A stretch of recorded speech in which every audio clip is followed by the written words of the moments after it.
Hi everyone, this is Michelle Rushing with Stamping Butterfly. I hope you're having a great day.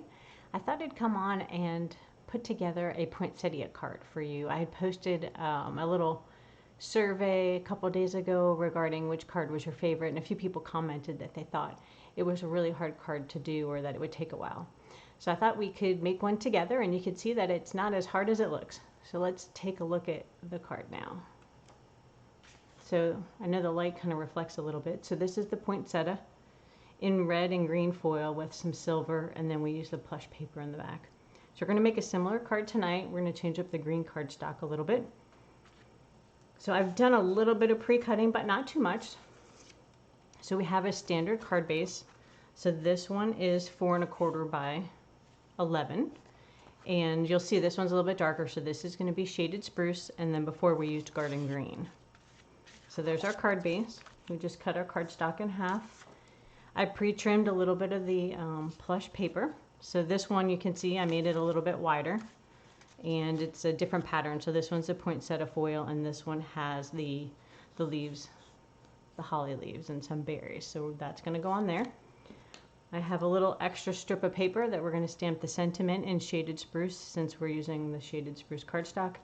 And then I have a few pieces of foil that I went ahead and pre-cut to about the size we need. So we can do our stamping first, because that should be quick and easy. Then we can get the ink out of the way. So you want to open your stamp, or your ink, and then you take your stamp. So I've already mounted it on the block.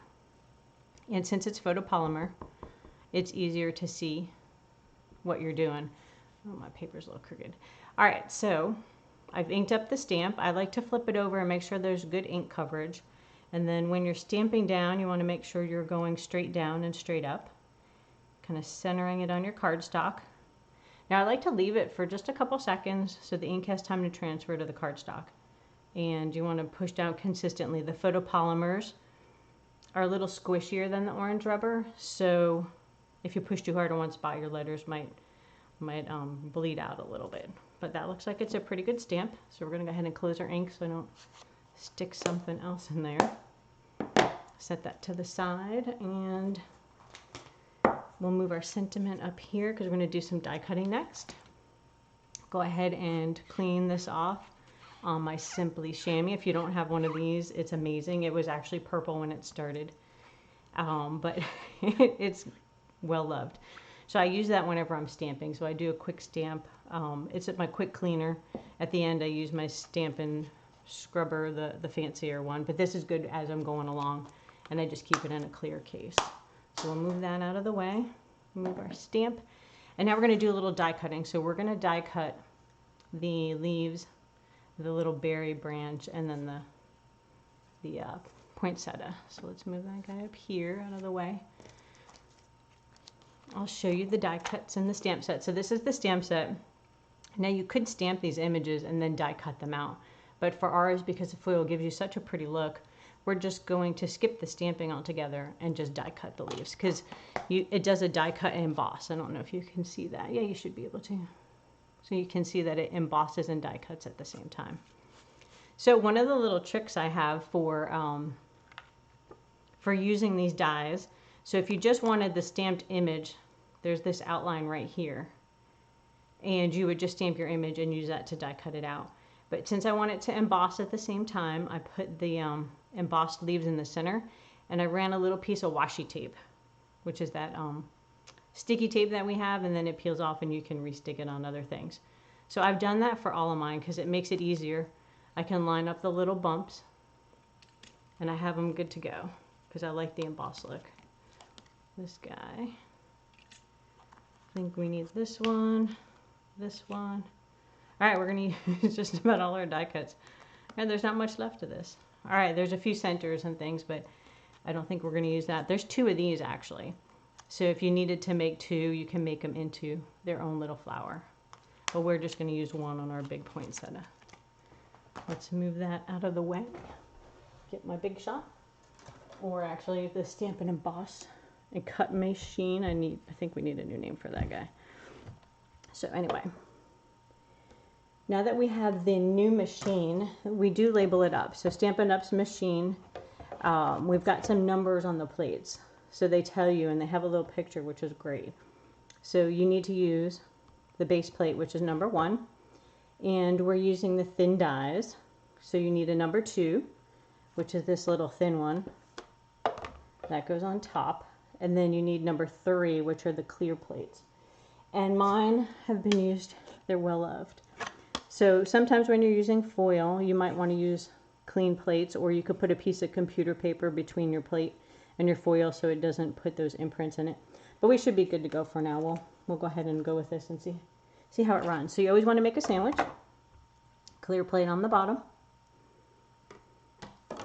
Then you put your paper. So we'll do the flowers first.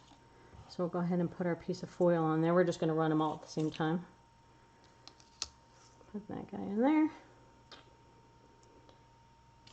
Put the next guy. And then this one. And then this little guy over here. And then we might even be able to run the leaves at the same time. That's why I cut them skinny too. Because if you have a lot of extra foil sticking out, it's going to put an imprint in there that you might not want. And do I dare try to squeeze this guy on? Let's see. If we run that this way, it's like playing Tetris. You can do that and throw that on there. Alrighty. Looks like everybody's on there. So you put your next plate on top to make your sandwich. And I apologize if the camera rocks a little bit. Hopefully, oh, my paper's going to slide on me. So there's good rubber stickies on the bottom of the machine that keep it from sliding, except for when you've got it on like slippery paper. My paper is sliding around a little bit. Okay, so we're just going to run it through once. And you'll see we have our beautiful leaves. So we'll stick those over there. And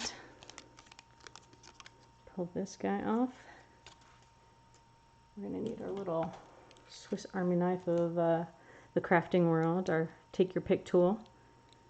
And we can go ahead and pull this guy out. Now I also have a die brush, so if it was intricate, I could run it across with the die brush pretty easily. But we're just going to pull it out. So there we go. There's our nice foil berries for the background. And then let's move the machine out of the way. Here are the foil flowers. So now we just need to pop them out.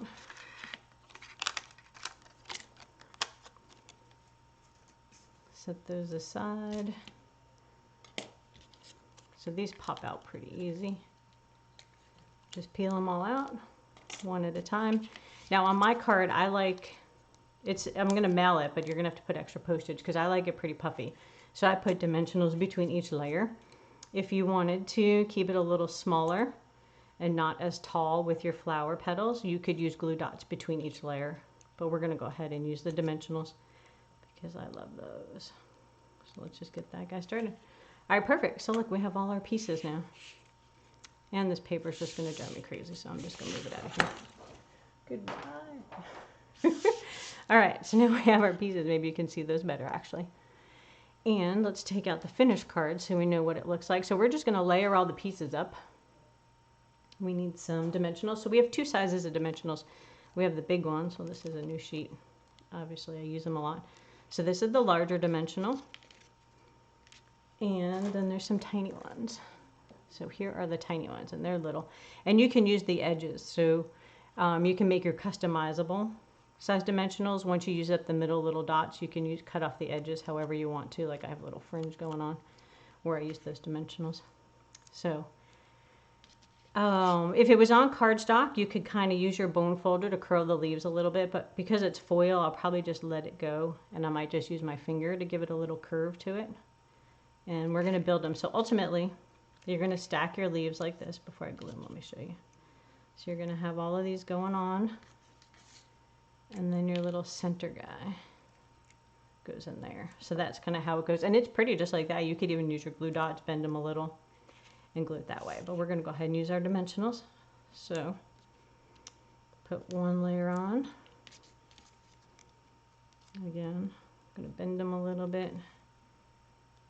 Layer on the next one. Grab another dimensional.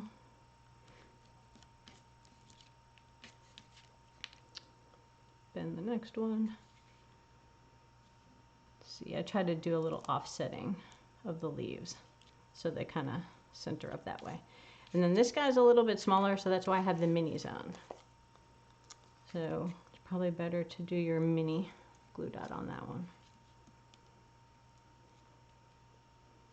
And then he can go right in there. Alrighty, so now we have our beautiful poinsettia done. We can add the little beaded pearls. So I think I have a few of these left. They are not sticky, so you have to use your glue dots to apply those. And I would put one, probably two, because it's pretty heavy. So I'm going to put 2 glue dots on there.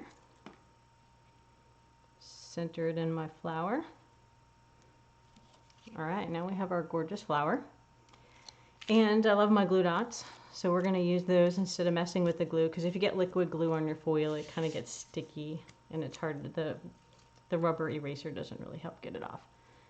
So we're going to go ahead and put a glue dot on the end of the leaf, apply it to the back of the flower, pick the other one, let's see, maybe make that one go up this way a little bit. Hopefully he's not wider than the card. We'll have to double check because you don't want it to overhang. And then I put a little glue dot on the little spriggy guy. And now he's on there. So perfect. Now to put this on the card, of course, more dimensionals. Like I said, this one's going to need extra postage. The postman's going to need to not run it through his meter machine because it's pretty thick. Or you could put it in a package too. That works well. All right, so our flower is built. Let's move the little backings away. Now the plush paper, you can see the tape just a little bit, but not too bad. So I'm going to go ahead and just use the tape to glue it down. So I'm just going to crease my card a little bit better with my bone folder and grab my new Stampin' Seal. Try to, well, I gotta get it started. Run a little there, and then kind of in the middle a little bit. And what's pretty about this plush paper is it picks up the color of the paper behind it. So if you put it on white, it'd be white, but since we're putting it on green, it gives us a pretty green background. All right, so there goes that. Yeah, I think I'm going to give this guy another dimensional. He's pretty big. Hold him down better.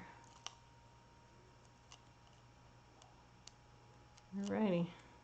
So you can run all your pieces together as you saw. I ran them all together at the same time. And if you're worried about your leaves, you could always put a few more glue dots in a few other places to keep your card glued together, but we should be good to go. So we're going to go ahead and put dimensionals on our sentiment that we stamped earlier. Run that over here, pull off our backings, and then, hey, it's almost the same size. How about that? I didn't even plan that. Ha! All right, well, that was a coincidence. It's just about the same size. Alrighty, so there's our card. Oops, put it in the camera view so you can see it better. I know the light reflects the foil kind of crazy, but that wasn't too bad. Hopefully you found that helpful, and you could see that it comes together pretty quick. The dies are beautiful. They look great on the red felt paper or velvet paper that we have. You can also use your colored cardstock and it'll emboss in that. You can also stamp the image like I showed you earlier and then die cut them out. You can watercolor them. There's tons of ways you can do it. But anyway, I hope you found that helpful and you love the dies and the stamp set as much as I do. Have a great day.